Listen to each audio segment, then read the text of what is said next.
ფული დღეს ან სისხლი ხვალ. არჩევანი, რომლის წინაშეც ევროპა დღეს დგას. მერცის პირველი მარცხი ევროკავშირის ასპარეზზე და შავ ზღვაზე წაგებული ომი რუსეთისთვის.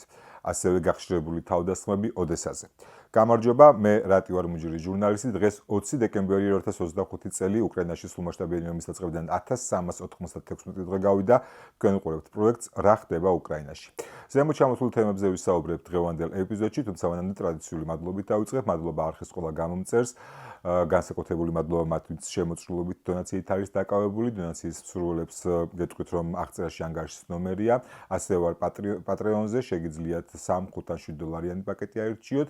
ხოლო მათ, ვინც პირველად უყურებთ ამ ვიდეოს, უმორჩილესად გთხოვთ დალაიქეთ ვიდეო, იაქტიურეთ კომენტარებში, ასევე თუ კი არხი არ გაქვთ გამოწერილი, აუცილებლად გამოიწერეთ. დავიწყოთ იმით, რაც გასულ კვირაში მნიშვნელოვანი იყო უკრაინისთვის და ხდებოდა ევროპაში. ევროკავშირმა უკრაინას 90 მილიონი ევრო გამოუყო. ეს არ არის ცოტა თანხა, თუმცა ნამდვილად არ არის ის რისი მოლოდინიც იყო. მოდი ყველაფერს გავყვეთ თავიდან. იყო იდეა და სურვილი, რომ რუსეთის გაყინული აქტივებიდან 210 მილიარდი აიღოთ და მიეცათ უკრაინისთვის, ხოლო მას შემდეგ, რაც რუსეთი უკრაინას გადაუხდიდა რეპარაციებს, უკრაინას ეს ფული დაებრუნებინა რუსეთისთვის, თუმცა ეს სცენარი ვერ გათამაშდა. რუსულ აქტივებს ევროკავშირმა ხელი ამ ეტაპზე ვერ მოკიდა და ეს ის იდეა იყო, რომელსაც მერცი სხვა ლიდერებთან ერთად აქტიურად ლობირებდა, თუმცა მერცს მოუწია უკან დახევა და შეფასდა როგორც მისი პირველი მარცხი ევროკავშირში, თუმცა მიუხედავად ამისა, უკრაინისთვის თანხების მოძიება მაინც შესაძლებელი გახდა. ეს არ არის 210 მილიარდი, თუმცა არის 90 მილიარდი, ეს არ არის რუსული აქტივებიდან, თუმცა არამედ არის ევროკავშირის ბიუჯეტიდან, თუმცა რუსული აქტივების გარანტიით. მოკლედ და ძალიან უხეშად რომ ავხსნათ, რაში არის საქმე, რა უნდოდათ და რა გამოუვიდათ. უნდოდათ რომ აიღოთ რუსული ფული, როგორც გითხარით, მიეცათ უკრაინისთვის და შემდეგ ომის დასრულების შემდეგ, როდესაც რუსეთი უკრაინას გადაუხდიდა რეპარაციებს, ეს ფული უკრაინას დაებრუნებინა რუსეთისთვის. ეს არ გამოვიდა, მაგრამ ევროკავშირმა აიღო თავის ბიუჯეტიდან ფული, მიცა სესხის სახით უკრაინას. თუმცა უკრაინა არ არის ვალდებული ეს ფული დააბრუნოს მანამდე, სანამ რუსეთი არ გადაუხდის რეპარაციებს და თუ კი რუსეთი რეპარაციებს არ გადაიხდის, მაშინ თვითონ ევროკავშირი აიღებს აი ამ გაყინული რუსული აქტივებიდან ამ ფულს. გარდა ამისა, გასულ კვირაში ასევე სამუდამოდ გაყინეს ეს აქტივები, ანუ თუ კი აქამდე რაღაც ყოველწლიურად ხდებოდა ამის განახლება, ახლა უკვე გაყინულია და სანამ არ დამთავრდება და სანამ რეპარაციებს რუსეთი არ გადაიხდის, ეს აქტივები იქნება გაყინული. შესაბამისად, გამოვიდა ის, რომ იმის მაგივრად, რომ დღეს აიღოთ პირდაპირ რუსული ფული, აიღეს თავისი ფული და შემდეგ უკვე საომავლო გათვლით, ასე ვთქვათ, როდესაც ომი დასრულდება, თუ კი რუსეთი არ გადაიხდის რეპარაციებს, მაშინ აი ამ გაყინული აქტივებიდან დაიბრუნებს ამ ფულს ევროკავშირი. აქ ერთ-ერთი ყველაზე დიდი უცნაურობა ჩემთვის პირადად იყო ჩეხეთის პოზიცია, რადგან ეს ფული, რომელიც გადაიცა უკრაინას, ამისი გარანტი ევროკავშირის 24 წევრი ქვეყანა არის მხოლოდ, ასე ვთქვათ, უნგრეთმა, სლოვაკეთმა და ჩეხეთმა ვარი თქვა ამ გარანტირებაზე და აი თუ კი უნგრეთისგან და სლოვაკეთისგან არის მოლოდინი ისედაც არსებობდა, ჩეხეთი ნამდვილად სიურპრიზი აღმოჩნდა. მით უმეტეს იმ ფრონტზე, როდესაც მისი ჩეხეთის პრეზიდენტი პეტრე პავლე საკმაოდ აქტიური მხარდაჭერია უკრაინის.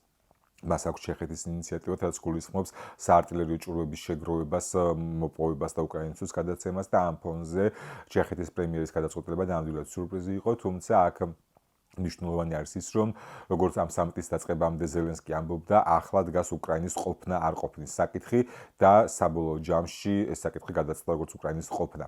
ანუ უკრაინას ფული მაინც ექნება. თუ კი ვინმე არ დამარცხებულა ამ პროცესიდან, ეს არის უკრაინა, რადგან მან თანხები მაინც მიიღო.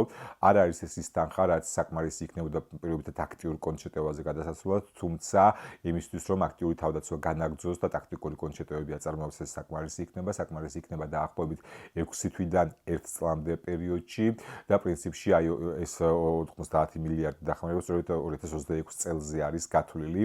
შესაბამისად უკრაინამ მიიღო ის რაც მიიღო. ანუ ეს არ არის იდეალური ვერსია, თუმცა არც კატასტროფული ვერსია, რაღაცა შუალედური გამოსავალია და როდესაც ჩვენ საუბრობთ ასევე მერცის, ასე ვთქვა, მარცხზე, შეიძლება მეორე მხედრიდან შევხედოთ და მერცმა, ასე ვთქვა, საკუთარი ამბიციებისგან უკან დაიხია, ტაქტიკური უკან დახევა ჰქონდა იმისთვის, რომ საერთო საქმე არ გაფუჭებულიყო, იმიტომ რომ თუკი მერციც გაჯიუტდებოდა, მაშინ ვერც ეს 90 მილიარდი გადაეცემოდა უკრაინას. შესაბამისად, შეიძლება ასეთ შეფასდეს ეს ამბავი, რომ მერცმა უბრალოდ საკუთარ ამბიციებზე თქვა უარი საერთო საქმის გასაკეთებლად და ის რომ დღეს უკრაინის დახმარება ევროკავშირის საერთო საქმეა, ეს ძალიან ცხადი არის.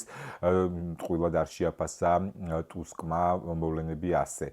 დღეს ფული ან ხვალ სისხლი, რადგან ძალიან გასაგებია ყველა სადაზვერვო სამსახურის მიერ გაკეთებული განცხადებით და ამ სადაზვერვო სამსახურებს თავი დავანებოთ და უბრალოდ პუტინს უსმენოთ პირდაპირ ეთერში რასაც ლაპარაკობთ, ძალიან გასაგებია და ნათელია, რომ თუკი პუტინს გაუვა თავისი მიზნები და მიაღწევს თავის მიზნებს უკრაინაში, მაშინ შემდეგი აუცილებლად იქნება ევროპა და ევროკავშირი, ბალტიის ქვეყნები, პოლონეთი და შემდეგ უკვე დასავლეთ ევროპა. შესაბამისად ნამდვილად ევროკავშირს ერჩინა დღეს დახმარებოდა უკრაინას იმისთვის, რომ გაუძლოს რუსულ შეტევებს.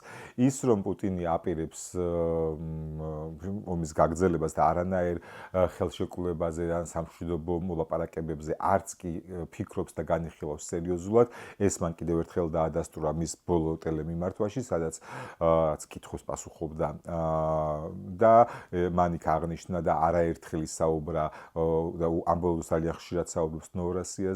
ნოვოროსია ნამდვილად არ არის მხოლოდ დონეცკი და ლუგანსკი, ან დონეცკი, ლუგანსკი, ზაპოროჟიე და ხერსონი, ის თავის თავში გულისხმობს ოდესასაც, თავის თავში გულისხმობს ხარკივსაც, თავის თავში გულისხმობს დნეპროპეტროვსკსაც.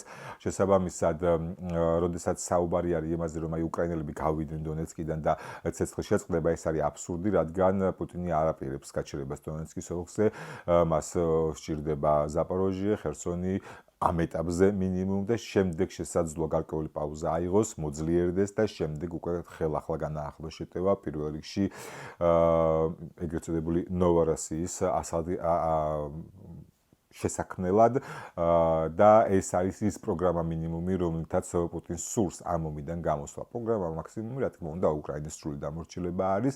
აქვე იგივე განცხადებაში პუტინმა ძალიან ირონიული ჩემი აზრით განცხადება გააკეთა, მათ შორის იმაზე, რომ მზად არის ცეცხლის შეწყვეტოს ერთი დღით.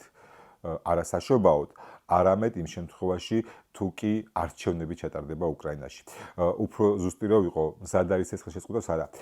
თუ კი დაინიშნება არჩევნები, ჩვენ ვიფიქრებთ ერთი დღით ცეცხლის შეწყვეტაზე. ეს პირდაპირ გაგებით იმას გულისხმობს, რომც დაინიშნოს უკრაინაში არჩევნები, თუ კი მისთვის მოსაწონი კანდიდატი ბიულეტენში არ იქნება, რომელმაც პოტენციურად შეიძლება მოიგოს, მაშინ ის ცეცხლის შეწყვეტას საერთოდაც არ აპირებს. შესაბამისად, როდესაც ჩვენ რაღაც სამშვიდობო მოლაპარაკებებზე საუბრობთ, უნდა გვესმოდეს, რომ ეს არის ჰიბრიდული ომი. ომის მეორე ფრონტი პუტინის მხრიდან, ჰიბრიდული ომი ტრამპთან, თუ კი ის პირდაპირ საომარ მოქმედებს აწარმოებს უკრაინაში, ის ჰიბრიდულ ომს აწარმოებს ტრამპის წინააღმდეგ, იმისთვის, რომ ტრამპმა მაქსიმალურად თავი შეიკავოს სანქციებისგან და მაქსიმალურად მიცეს მეტი დრო პუტინს იმისთვის, რომ ეს თავის მიზნები მიაღწიოს. გავიხსენოთ, როგორც კი ტრამპს დასჭირდა, რომ ინსტიტუციურად გაფორმებულიყო რაღაცა და რუბიოს დაავალა, რომ ლავროვს ელაპარაკე იმის შესახებ, თუ რაზე მოვილაპარაკებთ მე და პუტინიო, როგორ განვითარდება მოვლენები. ლავროვმა და რუბიო მისაუბრეს, როგორც ჩანს, ლავროვმა უთხრა, რომ არაფერი სერიოზული მან არ მოხდებოდა და შემდეგ უკვე რუბიომ უთხრა ტრამპს, რომ პუტინთან შეხვედრას აზრი არ აქვს, რადგან სერიოზულად არ არიან მზად მშვიდობისთვის და ეს შეხვედრა არ შედგა. გახსოვთ ხოლმე ბუდაპეშტში რომ ყოფილიყო თითქოს მსგავსი შეხვედრა. ასე რომ ტრამპიც ამ თამაშში ეთამაშება პუტინს, ასე რომ ვთქვათ, ააგრძელებს აი ამ ვითომ მოლაპარაკებებს და მე ერთ-ერთ ეპიზოდში ვამბობდი, რომ თუ კი პუტინი თავისი ომებით სადღაც 200 წლის წინანდელ პერიოდში გვაბრუნებს, ახლა ტრამპმაც დაგვაბრუნა თავისი ახალი უსაფრთხოების დოქტრინით, თუმცა კარგად თუ დაფიქრდებით, 200 წლის წინ კი არა, გაცილებით უფრო შორეულ წარსულში გვაბრუნებენ. წარმოიდგინეთ, როგორი ვითარება არის ტრამპის, ანუ ამერიკის შეერთებული შტატების პრეზიდენტის სიძე პოლიტიკურ საკითხებზე ელაპარაკება პუტინის შვილის დაქალის ქმარს. გაანალიზეთ ხო ეს რაღაცა შუა საუკუნეობრივი მიდგომები. თუმცა ეს ყველაფერი რომ რეალური მოლაპარაკებები არ არის და მხოლოდ დროის გაწელვა არის, ამას ჩვენ ძალიან მკაფიოდ ხედავთ, მიუხედავად იმისა, რომ თავად რუბიო გამოჩნდა ასპარეზზე ისევ და მან აღნიშნა, რომ ამერიკა მხოლოდ ასე ვთქვათ, უკრაინას ეხმარება შეიარაღებით, ამერიკა მხოლოდ რუსეთს ასანქცირებს, რომ მოლაპარაკებებში მთავარი არის ორი მხარე, რომელიც ჩართულია და უკრაინა არ აპირებს რაიმეს თავს მოხვევას, ამერიკა არ აპირებს რაიმეს თავს მოხვევას უკრაინისთვის. ეს განცხადებები კეთდება, ეს ყველაფერი კი მიანიშნებს იმაზე, რომ ამ დროისთვის ჯერჯერობით სამშვიდობო მოლაპარაკებებს არანაირი პერსპექტივა სამწუხაროდ არ აქვს და გარდა ამისა, კიდევ ერთ საკითხზე მინდა გავამახვილოთ თქვენი ყურადღება, დამტკიცდა ამერიკის თავდაცვის ავტორიზაციის აქტი და იქ გაწერილი არის უკრაინისთვის მხარდაჭერა ფინანსური სამხედრო მხარდაჭერა, რაც იმას გულისხმობს, რომ ტრამპის რიტორიკის მიუხედავად კონგრესმა უკვე მიიღო კანონი, რომლის მიხედვითაც ამერიკა უნდა დაეხმაროს უკრაინას სამხედრო თვალსაზრისით. აქ მართალია ამერიკელებს აქვთ ლავირების საშუალება, რომ უკრაინელებს სამხედრო დახმარება გაუწიონ იმ მიმართულებით, რა მიმართულებითაც თვითონ ჩათვლიან საჭიროდ და არა იმ მიმართულებით, რა მიმართულებითაც უკრაინელებს დაჭირდებათ პირობითად ვიძახი, თუ კი უკრაინელებს გაუჩნდებათ პეტრიოტების რაკეტების დეფიციტი და მიმართავენ ამერიკელებს პეტრიოტების რაკეტების სჭირდებათ, ამერიკა არ იქნება ვალდებული, რომ მაინც და მაინც პეტრიოტების რაკეტები მიცეს, თუმცა აი ეს თანხა, რომელიც გამოიყო, აუცილებელი იქნება, რომ სწორედ სამხედრო დახმარების სახით წავიდეს უკრაინაში. შეგახსენებთ, თუ კი ვიდეო არ გაქვთ ჯერ დალაიქებული, გთხოვთ ახლა დაალაიქოთ, იაქტიუროთ კომენტარებში, გთხოვთ თუ კი არხი არ გაქვთ გამოწერილი, აუცილებლად გამოიწეროთ არხი. გავაგრძელოთ ისევ რუსეთის განცხადებებზე საუბარი, მათ თქვეს, რომ გამოყვანილი დაჭრილების 90%-ს ახერხებენ. და მთელი ცინიზმი და ირონია ამ განცხადების იმაშია, თუ რამდენი დაჭრილის გამოყვანას ახერხებენ.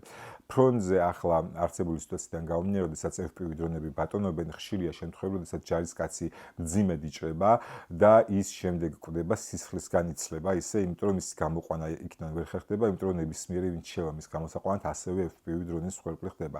ამიტომ არის ხშირ შემთხვევაში დაღუპულებს და დაჭრილებს შორის წინა სტატისტიკებთან, სხვა ომების სტატისტიკებთან შედარებით უფრო მცირე სხვაობაა, რადგან დაჭრილების გადარჩენა ვერ ხერხდება და რუსეთის არმიის ის განცხადება, რომ დაჭრილები გამოყვანილი ჯარისკაცების და დაჭრილების 90%-ის გადარჩენას ვახერხებთ, სწორედ ამაშია ეს ცინიზმი, რომ დაჭრილების 90% დაახლოებით ვერ გამოყავთ. ანუ სადღაც 10% გამოყავთ და აი იმ 10%-ის 90%-ის გადარჩენას ახდენენ, რაც საკმაოდ ცინიკურად ჟღერს. კიდევ ერთი განცხადება, რომელიც გაკეთდა, არის ის, რომ ორეშკინიკი დადგა საბრძოლო მორიგეობაზე. ჩვენ ვიცით, რომ ის მხოლოდ ერთხელ გამოიყენეს უკრაინაში, ისიც არ ყოფილა ისეთი წარმატებული, როგორცაც ამბობდნენ, თუმცა ამის შემდეგ გაკეთდა განცხადება უკვე ლუკაშენკოს მხრიდან, რომ ორეშნიკი ბელარუსში განთავსდა, ასე რომ ჩვენ შეგვიძლია ვივარაუდოთ, რომ ორეშნიკი ასე ვთქვათ, ბელარუსში საბრძოლო მორიგეობაზე დააყენეს რუსებმა, თუმცა მისი მოქმედების რაოდენისიდან გამომდინარე, რუსეთში იქნებოდა დასავლეთ რუსეთის ევროპულ ნაწილში ის განლაგებული თუ ბელარუსში არსებითი სხვაობა არ იქნებოდა, იმიტომ რომ დაფარვის ზონა, რაც აქვს ორეშნიკს, საშუალებას იძლევა იმ მიზნებს და ამოცანებს მიაღწიოს, როგორც ასე ვთქვათ, რუსეთიდან, ასევე ბელარუსიდან, თუმცა ეს შეიძლება იყოს, ასე ვთქვათ, ლუკაშენკოს დასაწყნარებლად, რადგან ჩვენ თუ განვიხილავთ სცენარს, სადაც პუტინი თავს დაესხმება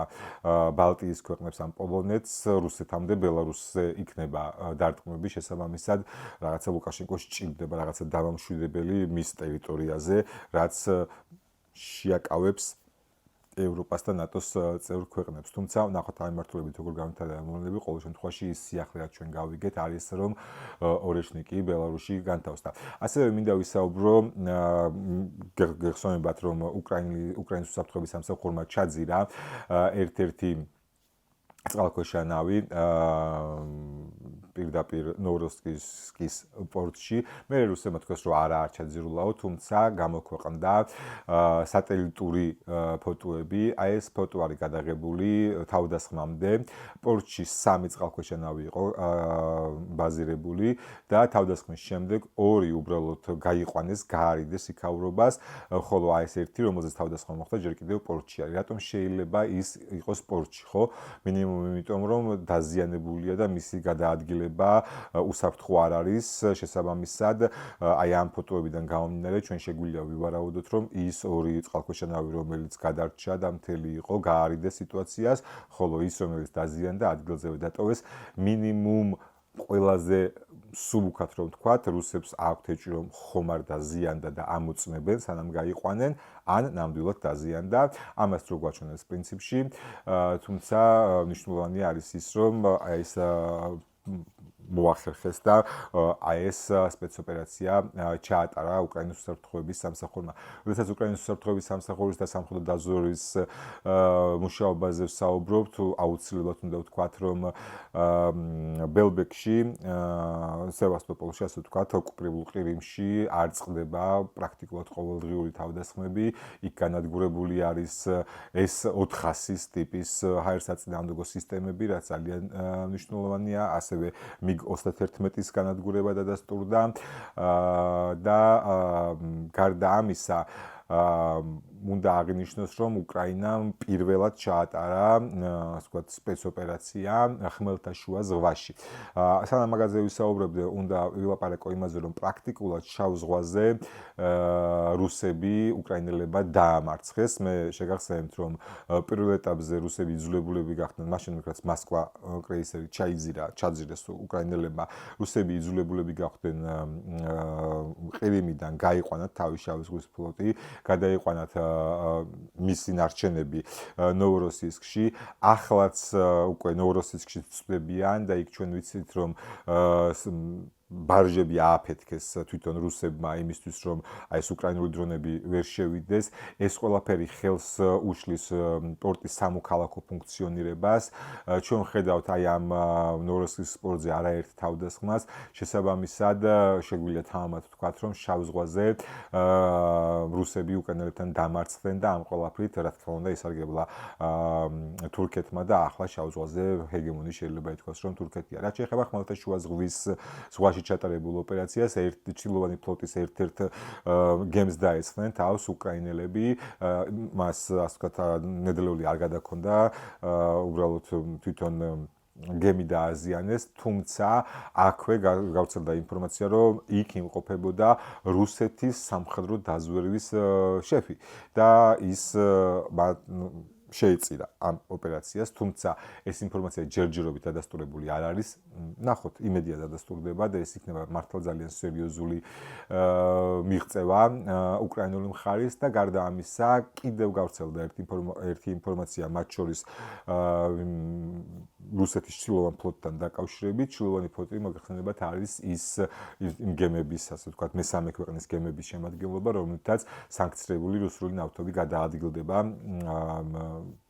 ქვეყნიდან ქვეყანაში და გაჩნდა ინფორმაციები იმის შესახებ, რომ გახშირებული თავდასხმების ფონზე ამ გემებზე გამოჩნდნენ რუსი შეიარაღებული პირები. ანუ თავად გემების ეკიპაჟები სხვა ქვეყნის მოქალაქეები არიან, ანუ იმ ქვეყნის მოქალაქეები, რომლის რუსის ქვეშაც დაცურავენ, ან სადაც გადაადგილდება ეს ტანკერები, თუმცა იქ დაცვის სახით გამოჩნდნენ რუსი შეიარაღებულები.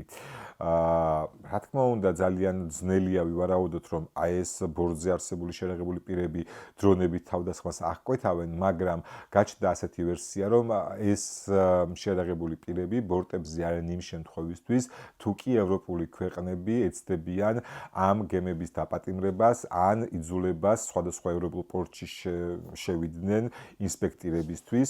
ნახოთ, ცოტა ხანში გაირკვევა თუ რა მიზნით და მიზეზით იმყოფებიან აი შეიარაღებული პირები რუსეთის ჩილოვანი ფლოტის ტანკერებზე. სანამ უშუალოდ ფრონტზე არსებულ ვითარებაზე გადავიდოდე, უნდა აღვნიშნო, რომ რუსებმა გაახშირეს ოდესის დაბომბვა. მათ შორის არა მხოლოდ ენერგოინფრასტრუქტურის, რის გამოც კვირების განმავლობაში ოდესის ძალიან ბევრი მოსახლე ელექტროენერგიის გარდაშია დარჩენილი, ასევე ხიდების გარშემო, ხიდების აფეთქება, ხიდების დაბომბვა დაიწყეს და ეს გულისხმობს იმას, რომ ჩემი აზრით ეს ნიშნავს იმას, რომ რუსეთი ამ მიმართულებით გააქტიურებას აპირებს და ამზადებს და ეს არის განაცხადი ეგრეთ წოდებულ ნოვოროსიაზე და კიდევ ერთხელ უნდა აღნიშნოს, რომ როდესაც ვიღაცა ილუზია შეერო თუ კი უკრაინა დონეცკიდან გავა მშვიდობა დადგება, ამის იდეის აბსურდულობას პუტინი ყველა ფეხის ნაბიჯზე ამტკიცებს. გარდა ამისა, საპასუხოდ, ასე ვთქვათ, უკრაინელებიც აწარმოებენ დარტყმებს რუსეთის სიღრმეში, მათ შორის უნდა აღინიშნოს, რომ ესე იგი რუსებმა შეძლეს უკრაინელებმა შეძლეს დაბომბეს ყუბანი, სამარა, ორლოვი და როსტოვი. სხვათა შორის ორლოვში გუბერნატორმა თქვა, რომ ცოტა ხანი ელექტროენერგია და გათბობა არ იქნება და უნდა გვაცადოთ მუშაობაო.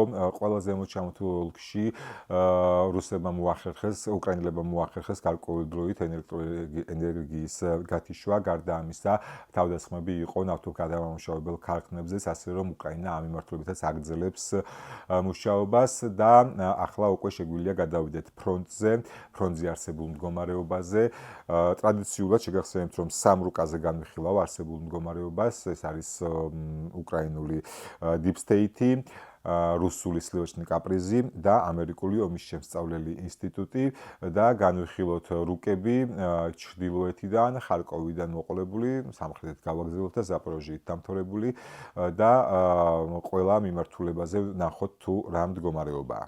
დავიწყოთ, რა თქმა უნდა, კუპიანსკით, აქ 99% ქალაქის გაწმენდილი არის.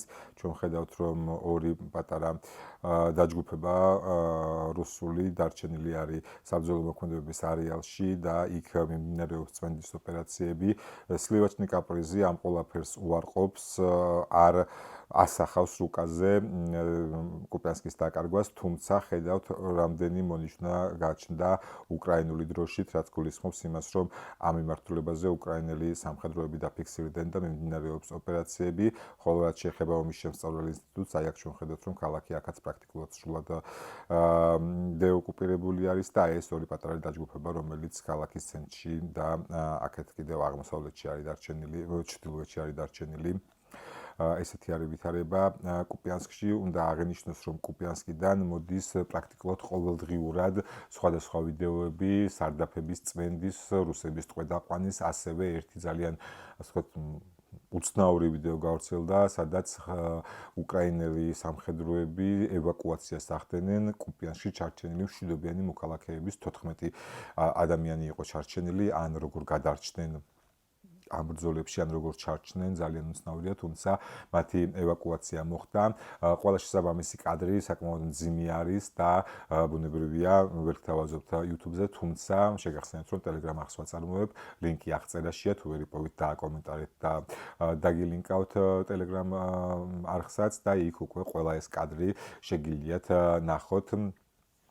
ასე ვთქვათ, შესაბამის არხზე, რაც მინდა ვთქვა კუპიანსკთან დაკავშირებით, ეცადა რუსული პროპაგანდა, რაღაც ზელენსკის პაროდია გაეკეთებინათ და ჯერ სალავიოვი გაუშვეს ვიდეოს გადასაღებად, აი მეც კუპიანსკში ვარ და კუპიანსკი არ დაგვიკარგავსო. მე რუს ჯარისკაცებს ჩააწერენ ეს ვიდეოები, თუმცა აი გეოლოკაციის მიხედვით, დაახლოებით აი ამ მონაკვეთში, აი ამ სოფელთან იყო ის ვიდეოები ჩაწერილი, კუპიანსკი კიდე აი აქ არის, როგორც ხედავთ და ამ ყველაფრის ფონზე თვითონ პუტინმა, ასე ვთქვათ, გააცამტვერა რუსული პროპაგანდა. თქვენ გახსოვთ, რომ რუსული პროპაგანდა ამბობდა, რომ ზელენსკი არ იყო ჩასული კუპიანსკში. ჯერ ერთი გეოლოკაციით დადგინდა, რომ დაახლოებით აი ამ ადგილას იყო ზელენსკი მისული და კილომეტრი ნახევარია უშუალოდ ქალაქთან და საბრძოლო მოქმედებების არეალთან და მეორე თავად პუტინმა გააკეთა განცხადება, რომ ის სტელაო, სადაც ზელენსკიმ ჩაწერა ჩაწერა ვიდეო 1 კილომეტრში არის ქალაქიდან და იქ რატო იყო ქალაქში შესულიყო. ანუ თავისთავად ეს რუსული პროპაგანდა, რომ ზელენსკი ძველი ვიდეო იყო, AI ვიდეო იყო, საერთოდ არ იყო იქ ჩასული, თვითონ პუტინმა, ასე ვთქვათ, გააცამტვერა ეს რუსული პროპაგანდა და პრინციპში კუპიანსკის მიმართულებით ჩვენ ხედავთ, რომ უკრაინელების, ასე ვთქვათ, შეტევა და კონჩეტევა ძალიან თვალსაჩინო არის. რა თქმა უნდა, ის რომ ქალაქის დეოკუპაცია შეძლებს უკრაინელებმა ძალიან მისასალმებელია, თუმცა ეხლა აქ სიფრთხილე არის საჭირო, რადგან ერთია ქალაქის აღება, მეორეა მისი შენარჩუნება და ეს ჩვენ რუსების ხარჯზეც ვნახეთ, ხო, არაერთი შემთხვევა, როდესაც მათ აიღეს უკრაინელი ქალაქები, თუმცა შემდეგ მოუწიათ უკან დახევა. ნახოთ კუპიანსკის მიმართულებით როგორ გამართლდება მოვლენები, ყოველ შემთხვევაში ახლა წინსვლა და უპირატესობა ამ მიმართულებაზე უკრაინელების მხარეს არის. შემდეგი გადავიდეთ უკვე შედარებით სამხრეთით და ეს არის ლიმანი სივერსკის მიმართულება. აი ესეთი ვითარებაა აქ. სივერსკი Deep State-ის რუკის მიხედვითაც კი უკვე პრაქტიკულად სრულად ოკუპირებული არის და ბუნებრივია იგივე სურათი არის სლივერსკი კაპრიზის რუკაზე. სივერსკი ოკუპირებულია და იგივე სურათი გვაქვს ომის შემსწავლელი ინსტიტუტის რუკაზე. სივერსკი პრაქტიკულად სრულად ოკუპირებულია. აქ რაც არის, ასე ვთქვათ, საშიში და საგულისხმო უკრაინელების მხრიდან არის სივერსკი, ეს არის სივერსკი და მისი სამხრეთით სვიატოვე-პოკროვსკე, აი ამ მიმართულებით, როგორც ხედავთ, აქვთ რუსებს შეტევა დაწყებული და რატომ ამ მიმართულებით მე ერთ-ერთ ეპიზოდშიც ყვებოდით და ახლაც გაჩვენებთ, ეს იქნება შეტევის პლაცდარმი, როგორც ჩანს, სლავიანსკზე აღმოსავლეთ ფლანგიდან. ანუ სივერსკის შემდეგ სვიატოვე-პოკროვსკე და შემდეგ უკვე შეტევა სლავიანსკის მიმართულებით. აქ შეგახსენებთ, რომ აი დაახლოებით აი ამ მიმართულებით, აი ესე გადის მდინარე, რომელიც სლავიანსკამდე მიდის და ამ მდინარეს მიუყვება კიდევ ქვევით შიდა არასაქალაქთაშორისო მაგისტრალი, ამით შიდა გზა, რომელზეც შეიძლება ვივარაუდოთ, რომ განავითარებენ შეტევას და სლავიანსკიდან, ასე ვთქვათ, აღმოსავლეთ პლაცდარმი სწორედ ეს იქნება. შემდეგი მიმართულება, რომელზეც უნდა ჩამოვიდეთ, არის პოკროვსკი მირნოჰრადის მიმართულება. აქ უკვე, როგორც ხედავთ, თვითონ Deep State-ის რუკაზეც აღარანაირი ყელი, მირნოჰრადი მთლიანად საბრძოლო მოქმედებების არეალში არის. პოკროვსკისგანაც აი მხოლოდ აი ეს ნაწილი დარჩა, სადაც რომელიც ოკუპირებული არ არის და საბრძოლო მოქმედებების არეალშია. სლივერსკი კაპრიზზე ძალიან უცნაური სიტუაცია არის, მირნოჰრადში ჯერჯერობით არაფერი არ ხდება, თუმცა აი როგორც იქნა თქვენ გახსოვთ, რომ დიდი ხანის განმავლობაში აი ესეთი სურათი იყო დახატული, არ ცვლიდნენ და ახლა როგორც იქნა შეცვალეს და ეს ოკუპაცია აღიარეს, ასე ვთქვათ. და ნუ რა თქმა უნდა, ასევე კრიტიკულ სიტუაციას აჩვენებს ომის შემსწავლელი ინსტიტუტი. რაც არის უცნაურობა აი ამ პოკროვსკი მირნოჰრადის მიმართულებით არის ის, რომ ამ კვირაში სირსკიმ გააკეთა განცხადება, რომ პოკროვსკის მიმართულებაზე 16 კვადრატული კილომეტრის დეოკუპაცია შევძელითო. მსგავსი არაფერი ასახული არ არის Deep State-ის რუკაზე, თუმცა ჩვენ ხედავთ აი ამ პატარა ლურჯ მონიშნას ომის შემსწავლელი ინსტიტუტის რუკაზე. შესაძლოა ამაზე იყოს საუბარი, თუმცა თუ კი ეს ასია, მაშინ ძალიან უცნაურია Deep State-ი ამას რატო არ ასახავს. ყოველ შემთხვევაში ვითარება, როგორც ხედავთ, კრიტიკული არის. აქ კიდევ რა არის მნიშვნელოვანი, რუსები აგრძელებენ ხვიშნეს აი ამ სოფლის მიმართულებით შტურმების მცდელობას და აი ეს არის აი ეს სოფელი. მე შეგახსენებთ, რომ დიდი ალბათობით ამ მიმართულების შტურმები აი ამ გზაზე კონტროლის დასაკავებლად მიმდინარეობს, რადგან სავარაუდოდ მხოლოდ ეს გზა რჩება, რომელთაც ხდება მირნოჰრადში დარჩენილი უკრაინელების მომარაგება, თუმცა ყველა, ასე ვთქვათ, შეტევა, რომელიც ხვიშნეს მიმართულებით გადააცადეს რუსებმა ჩავარდა, გზაზევი ააფეთქეს უკრაინელებმა. ასევე კიდევ ერთი საგულისხმო ფაქტი არის დობროპილიეს ყოფილი გარღვევის მიმართულებით. აი ეს სოფელი სოფიივკა გემახსოვრებათ დობროპილიეს კამპანიის დროს რუსები ცდილობდნენ შეტევას სოფიივკაზე, თუმცა მაშინ არ გამოვიდათ და ახლა გახშირებული არის შეტევები ამ მიმართულებით და რატომ არის ეს მნიშვნელოვანი? ისევ და ისევ დონეცკის მთავარი თავდაცვის ხაზის მიმართულებით. აი აქ არის სლავიანსკი, აი აქ არის კრამატორსკი, აი აქ არის კონსტანტინოვკა. აი აქ არის დაახლოებით აი სოფიივკა, სადაც უტევენ, ხოლო აი აქ არის სივერსკი. ანუ როგორც ჩანს, მომავალი წლის მთავარი ასე ვთქვათ შეტევა სწორედ აი ამ თავდაცვის ხუდეზე წამოვა და რუსები ეცდებიან შეტევების განვითარებას ასე ვთქვათ კლასიკური გზით. ერთი იქნება ეს კონსტანტინოვკა, დროშკოვკა, კრამატორსკი, სლავიანსკი და შეტევის წარმოება სწორედ ამ მიმართულებიდან, იმიტომ რომ კონსტანტინოვკაზე უკვე მიმდინარეობს ბრძოლები. ასევე შემდეგი თავდასხმის მიმართულება იქნება სივერსკიდან, უკვე აღმოსავლეთით. ასევე რუსები ეცდებიან ლიმანის აღებას. ლიმანი არის სლავიანსკიდან ოდნავ ჩრდილოეთით და შესაბამისად უკვე იქნება თავდასხმის კიდევ ერთი განვითარება ამ მიმართულებით და სოფიივკიდან უკვე უშუალოდ კრამატორსკი დრუშკოვკაზე, აი აქ გადის ცენტრალური საავტომობილო გზა და სოფიივკის აღების შემთხვევაში მაშინ აი აქ იქნება განვითარდება შეტევა. ასე რომ თუ კი აი ეს სცენარი განვითარდა, გამოვა რომ მთელი შეტევა მომავალი წლის იქნება ამ ზღუდეზე და აი ასე რამდენიმე მიმართულებით. რისი თქმაც მინდოდა და გამომჩა იგივე აი ამ ლიმანის მიმართულებით არის შემდეგი ამბავი. სივერსკის ოკუპაციის შემდეგ, რა თქმა უნდა, ჩრდილოეთით გააქტიურდნენ და ლიმანის მიმართულებითაც მიმდინარეობს შეტევები. ლიმანი აი აქ არის, თუმცა მე წინა ეპიზოდშიც გიყოვით, აი აქ არის დიდი ტყის მასივები.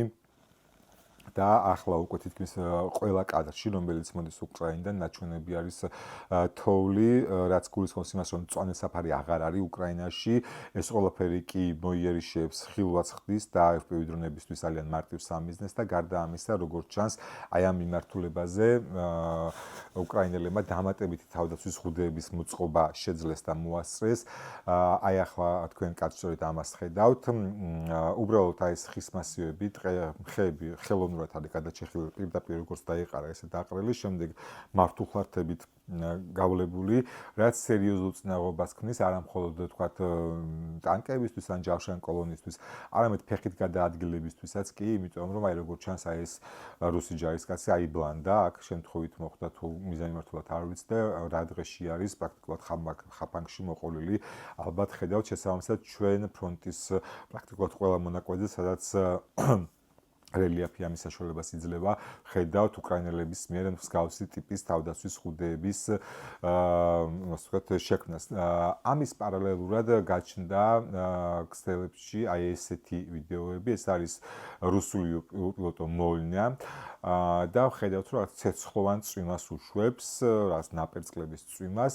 როგორც ვრცელდება ინფორმაცია, ეს არის იმისთვის, რომ აი სკინის ბადეები, რომელთაც დაფარული არის ლოჯისტიკური გზები, ისინი დაიწვას, ეს რკინის ბადეები გაკეთებულია თავის ხრივ FPV დრონებისგან თავდასაცავად და ასე ვთქვათ, რუსები ცდილობენ, რომ ჯერ ეს ბადეები დაწვან და შემდეგ უკვე FPV დრონებით განახორციელონ შეტევები, თუმცა რამდენად ეფექტური იქნება ეს საკითხავია, ჯერ ერთი საკმაოდ მაღალ სიმაღლეზე დაფრინავს ეს დრონი და სანამ იქიდან გზამდე ჩავა ეს რაღაც ნაპერწკლები ჩაქრება, ან რამდენად მიაღწევს სამიზნეს, იმიტომ რომ ქარი და ტრაექტორია გასათვლელი არის. ყოველ შემთხვევაში ჩვენ ჯერ არ გვაქვს კადრები, სადაც აი ამ მოლნიას მიერ გაშვებულმა აი ამ ცეცხლოვანმა წვიმამ ასე დავარქვათ, დააზიანა სადმე რომელიმე მიმართულებაზე ბადე და მერე იქ მოხდა წარმატებული თავდასხმა FPV დრონებით. ჯერობით გვაქვს ხოლმე კადრები, რომ აი ამ ცეცხლოვან წვიმას უშვებენ. თავისთავად დაზიანების კადრები ჯერ არ გვაქვს. უნდა ვივარაუდოთ, რომ თუ კი ასეთი მოხდება გვექნება, თუმცა უნდა ვთქვათ, რომ ჯერჯერობით არაფერი მსგავსი ტიპის ვიდეო, მსგავსი შინაარსის ვიდეო ჯერჯერობით არ ამოდის უკრაინიდან. ახლა შეეხება უკვე შემდეგ მიმართულებას, ეს არის ნოვოპავლოვკა, ეს დნიპროპეტროვსკი არის, ნოვოპავლოვკა, ივანოვკას მიმართულება, ეს არის ნოვოპავლოვკა, ეს არის ივანოვკა.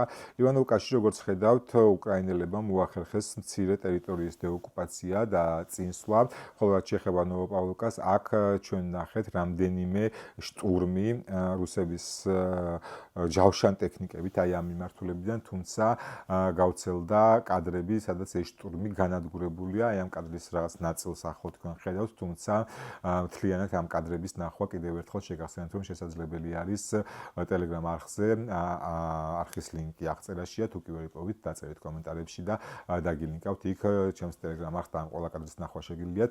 ნოვოპავლოვკა ივანოვკას მიმართულებაზე ამ უკრაინულ წარმატებას არ აღიარებს სლივოჩნი კაპრეზი და აქ არაფერი შეცვლა მათ რუკაზე, ივანოვკას და ნოვოპავლოვკაც ასე ვთქვათ ოკუპირებული აქვს, თუმცა ომის შემსწავლელი ინსტიტუტი აჩვენებს, რომ აი აქ ხედავთ თქვენ ლურჯ მონიშნებს ორივე მიმართულებაზე უკრაინელების შეტევა დასტურდება. შემდეგი მიმართულება, სადაც უნდა გადავიდეთ, ეს არის ჰოლიაპოლე. საკმაოდ რთული ვითარება არის ამ მიმართულებითაც რუსების შეტევა ვითარდება, როგორც გახსოვთ, გეუბნებოდით მე თქვენ მდინარის შესახებ, რომელიც ქალაქს ყოფს ორ ნაწილად და ჩვენ ხედავთ, რომ რუსებმა მისი ფორსირება უკვე სამხრეთ-აღმოსავლეთ ნაწილში შეძლეს. და იმყოფებიან ჰოლიაპოლეს სამხრეთ-აღმოსავლეთ ნაწილიდანაც უტევენ, არა მხოლოდ აღმოსავლეთიდან და აქ ვითარება როგორც ჩანს სულ უფრო გართულდება. სლივოჩნი კაპრიზის რუკის მიხედვით უფრო დიდი ტერიტორია აქვს რუსებს ოკუპირებული ჰოლიაპოლესი, ვიდრე Deep State-ის, ხოლო რაც შეეხება ომის შემსწავლელ ინსტიტუტს, მისი რუკა ასე გამოიყურება და დაახლოებით იგივე სურათს გვაჩვენებს, რაც Deep State-ი, თუმცა საბრძოლო მოქმედებების არეალი უფრო გაფართოებული არის, ანუ რუსების ინფილტრაციას დაახლოებით ერთნაირად ასახავს ომის შემსწავლელი ინსტიტუტი და Deep State-ი, თუმცა საბრძოლო მოქმედებების არეალი ომის შემსწავლელი ინსტიტუტზე გაცილებით დიდია, ვიდრე Deep State-ზეა და რაც შეეხება უშუალოდ სლივოჩნი კაპრის, მათ რუკაზე საბრძოლო მოქმედებების არეალი უკვე სრულად ოკუპირებულად აქვთ მონიშნული, ასე რომ ვთქვათ. მოკლედ რომ შევაჯამოთ, აი ესეთი იყო ვითარება ფრონტზე, როგორც ხედავთ, ეს დაიწუნა, გრძელდება იმდენად რამდენადაც რუსები უტევენ იქ, სადაც შეუძლიათ, სადაც უკრაინელებს პირადი შემადგენლობის რაოდენობა არ ყოფნით, ასე ვთქვათ, უპირატესობა აქვთ ჰოლიაპოლეს მიმართულებით, სივერსკის მიმართულებით, პოკროვსკი მირნოჰრადის მიმართულებით, ხოლო თავის მხრივ უკრაინელებმა შეძლეს ივანოვკის მიდამოებში რამდენიმე კვადრატული კილომეტრის დეოკუპაცია და ასევე პრაქტიკულად სრულად შეძლეს კუპიანსკის დეოკუპაცია. საბრძოლო მოქმედებები გრძელდება, მეც ვაგრძელებ დაკვირვებას და დღევანდელი ეპიზოდი ასე იყო, იმედია საინტერესო იყო, მადლობა ყველას, ვინც ბოლომდე შემორჩით არხზე და ბოლომდე უყურებთ ვიდეოს. თუ კი არ დაგილაიქებიათ, უგთხოვთ დაალაიქოთ ვიდეო, იაქტიროთ კომენტარებში. ასევე შეგახსენებთ კიდევ ერთხელ, რომ Telegram არხის წარმოება დავიწყეთ, სადაც არა იმ პრინციპით მუშაობ, რა პრინციპითაც ზოგადად Telegram-ზე მუშაობენ, რომ ოპერატიულად აახლებენ ინფორმაციას, არა, უბრალოდ დღის ბოლოს გვიან საღამოს ყრი ხოლმე გასული დღის მნიშვნელოვან ვიდეოებს, მოკლე აღწერები და თუ კი თქვენთვის ეს საინტერესო არის, რომ დღის ბოლოს ამ რაღაცა პერიოდულობით შეხვიდეთ და ნახოთ, რა ახალი ვიდეო გავცელდა ფრონტიდან, შეგიძლიათ გამომყვეთ Telegram არხზეც, როგორც გითხარით, მისი ლინკი აღწერაშია, თუმცა თუ კი ვერ იპოვით, შეგიძლიათ დააკომენტაროთ თუ კომენტარში ჩაგიგდებთ ამ ლინკს. ასევე დავიწყე Patreon-ზეც დავრეგისტრირდი, ეს არის დონაციის, მუდმივი დონაციის საშუალება, თქვენ შეგიძლიათ გადახვიდეთ, ლინკი აღწერაშია ასევე, 3-5-7 დოლარიანი პაკეტი შეარჩიოთ და ყოველთვიურად შეგიძლიათ დონაცია ამ გზით, გარდა ამისა დონაცია შეგიძლიათ პირდაპირ გზითაც, ანგარიშის ნომერი აღწერაშია და შეგახსენებთ, რომ არხი ფუნქციონირებს მხოლოდ დონაციებით, ეს არის არხი თავისუფალი ადამიანებისთვის და გთხოვთ, თუ კი თქვენ მოგწონთ შინაარსი და მზად ხართ დონაციისთვის, მოკლედ აღწერაში არის ანგარიშის ნომერი. თქვენ კი ვისაც ამის საშუალება არ გაქვთ, გამოწერით, ყურებით, კომენტარებში აქტიურობით, ვიდეოს გაზიარებით ძალიან კარგ საქმეს გამიკეთებთ, რა ალგორითმი ასე დაითვლის, რომ საინტერესოა ვიდეო და სხვებსაც შესთავაზებს. ჩვენ სტატისტიკა გვაჩვენებს, რომ 75%-დან 65%-მდე ჩამოიყვანეთ მაჩვენებელი არა subscriber-ების, ასე ვთქვათ, ანუ დაახლოებით 65% ჯერ კიდევ არ არის არხის subscriber-ი, დაახლოებით 3 თვის წინ 75% იყო ასეთი მაჩვენებელი, ახლა 65 არის, ძალიან კარგი დინამიკაა. გთხოვთ ასე გააგრძელეთ, თუ კი მუდმივად უყურებთ ვიდეოებს ამ არხზე, გთხოვთ დაასაბსკრაიბოთ კიდევაც, ჩართოთ ზარის ხილაკი და მოგივათ შეტყობინებები, როცა ახალი ვიდეო დაიდება. მოკლედ დღეისთვის სულ ეს იყო, ძალიან დიდი მადლობა ყურადღებისთვის და დაგემშვიდობებით მომავალ შეხვედრამდე. დროებით ნახვამდის.